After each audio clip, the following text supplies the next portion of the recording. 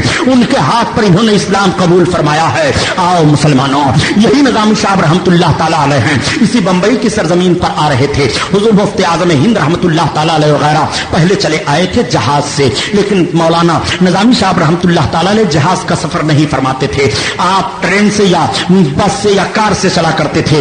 چنانچہ نظامی صاحب رحمت اللہ علیہ کار پر سوار ہوئے, اور بھی کچھ ساتھی تھے. اس واقعے کو قاری نعمت اللہ صاحب بیان کر رہے تھے کہ نظامی صاحب نے اپنی زبان سے اس کو بیان کیا ہے, لیکن میں نے رسالے میں پڑھا ہے. نظامی صاحب رحمت اللہ تعالیٰ علیہ کا معاملہ یہ تھا کہ وہ اور ان کے ساتھی جس کار پر بیٹھ کر آ رہے تھے, کار چل رہی ہے, سرکار مفتی اعظم ہند رحمت اللہ تعالیٰ علیہ تشریف فرما ہے بمبئی اپنے ایک معتقد کے وہاں.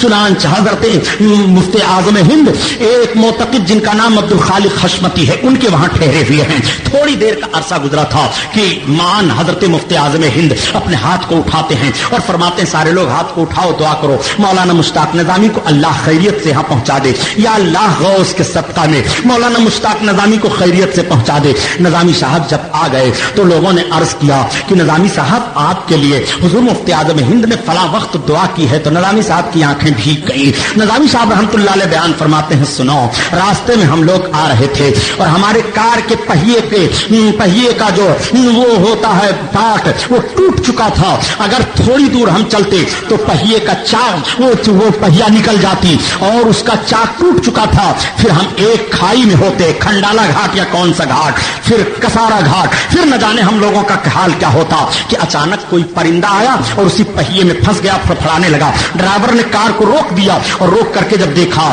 تو دیکھتا کیا ہے کہ پہیے کا پارٹ ٹوٹا ہوا ہے. فوراً اس نے درست کرنے کے لیے کوشش کرنا شروع کر دیا. نظامی صاحب کہتے ہیں یہ وقت تھا, لوگ کہتے ہیں نظامی صاحب جس وقت کو آپ بتا رہے ہو اسی وقت پر حضور مفتی اعظم ہند آپ کے لیے دعا فرما رہے تھے. یہ اللہ کے ولی کی نگاہ ہے, یہ سرکار غوث اعظم کا کرم ہے. مولانا مشتاق نظامی رحمت اللہ تعالیٰ علیہ پر یہی مولانا مشتاق نظامی ہیں. کسی موڑ پر مولانا مشتاق نظامی کسی باطل سے مرعوب نہیں ہوئے. مولانا نظامی صاحب رحمت اللہ تعالیٰ علیہ ہر موڑ پر غوث اعظم کو یاد فرمایا کرتے تھے, ہر موڑ پر غوث اعظم کا نام لیا کرتے تھے.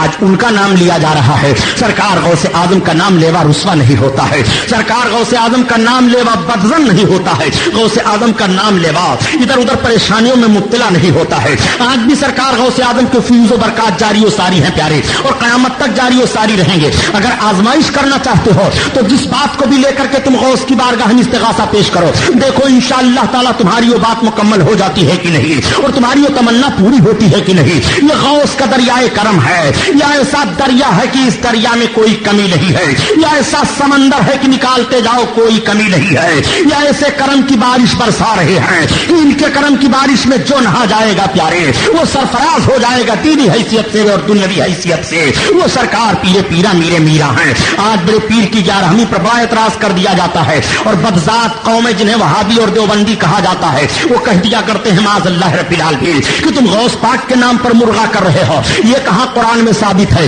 غوث پاک کے نام 11ویں کر رہے ہو، یہ کہاں قرآن میں ثابت ہے؟ کہاں کسی صحابی نے غوث پاک کے نام پر قربانی 11ویں کی اور مرغا ذبح کیا ہے؟ نادان حرام خور، ہر بات کو تو قرآن میں تلاش کرتا ہے۔ قرآن میں تیرا مکان بنانا کہاں سے ثابت ہے؟ قرآن میں تو مرغا کا گوشت خرید کر لا کر کھاتا ہے، کہاں سے ثابت ہے؟ ہر بات کو تو قرآن ہی سے دیکھے گا۔ آج سن سرکار غوث اعظم کی 11ویں کا معاملہ کیا ہے۔ 11ویں کا مرغا غوث کے نام پر ذبح نہیں ہوتا ہے، بلکہ 11ویں کا مرغا رب کے نام پر ذبح ہوتا ہے۔ ذبح رب کے نام پر کیا جاتا ہے، وسیلے سے غوث کے کھلایا جاتا ہے۔ مثال کے طور پر تو سمجھ لے، تو کہتا ہے یہ عقیقے کا جانور ہے، یہ قربانی کا جانور ہے، یہ میری شادی کا جانور ہے، یہ میرے شادی کا کھانا ہے۔ کہاں جا رہے ہو؟ ولیمے کی دعوت کھانے جا رہا ہو۔ کہاں جا رہے ہو؟ شادی کا کھانا کھانے جا رہا ہو۔ کہاں جا رہے ہو؟ قربانی کی دعوت کھانے جا رہا ہو۔ میں پوچھنا چاہتا ہوں نادان، قربانی کے جانور کی نسبت قربانی کی طرف تو کر رہا ہے، مگر اس کی نسبت حضرت ابراہیم کی طرف کی گئی ہے۔ ذبح اللہ کے نام پر کیا جاتا ہے، جانور کی نسبت حضرت ابراہیم کی طرف ہے۔ قربانی کے جانور کی نسبت کی جا رہی ہے، اس نسبت پر ذرا غور فرما، تو کیسے کھا رہا ہے؟ یوں ہی جب تو ولیمہ کرتا ہے تو شادی کی طرف جانور کی نسبت کی جاتی ہے، لیکن جانور ذبح رب کے نام پر کیا جاتا ہے، اب اس جانور کا کھانا جائز ہو گیا۔ عقیقہ کرتا ہے تو جانور ذبح تو رب کے نام پر کیا جاتا ہے، مگر جانور کی نسبت بچے کی طرف کر دی جاتی ہے، عقیقے کی طرف کر دی جاتی ہے۔ پتہ یہ چلا کہ ہر شے نسبت سے حرام نہیں ہوتی ہے، اگر ہر چیز کو تو نسبت سے حرام قرار دے دے گا تو تیرا جینا دشوار ہو جائے گا۔ یوں ہی قربانی کو سمجھ، ولیمہ کی دعوت سمجھ اور عقیقے کی دعوت سمجھ، یوں ہی جن جانوروں کی نسبت اللہ والوں کی طرف کی جاتی ہے وہ نظر کے طور پر کی جاتی ہے، نذرانے کے طور پر کی جاتی ہے، ان کا ذبیحہ رب کے نام پر ہوتا ہے اور بزرگوں کے نسبت سے کھانا ہوتا ہے، اس لیے ان کا کھانا تبرک ہے، ان کے کھانے میں برکت ہے، وہ کھانا ناجائز نہیں ہے، وہ کھانا حرام نہیں ہے۔ کہ شریعت سے تم نے فتویٰ دے دیا ہے کہ جو جانور رب کے نام پر ذبح کیا جائے وہ جانور کھانا حرام ہو جاتا ہو۔ نادان، تم نے قرآن کی آیت کو سمجھا نہیں ہے، جو تیرا مولوی تمہیں سمجھاتا ہے وہ غیر اللہ، جو غیر اللہ کے نام پر جانور چھوڑا جائے تو کفاروں کا طریقہ یہ تھا کہ وہ غیر اللہ کے نام پر جانور چھوڑتے تھے اور غیر اللہ کے نام پر ذبح بھی کیا کرتے تھے۔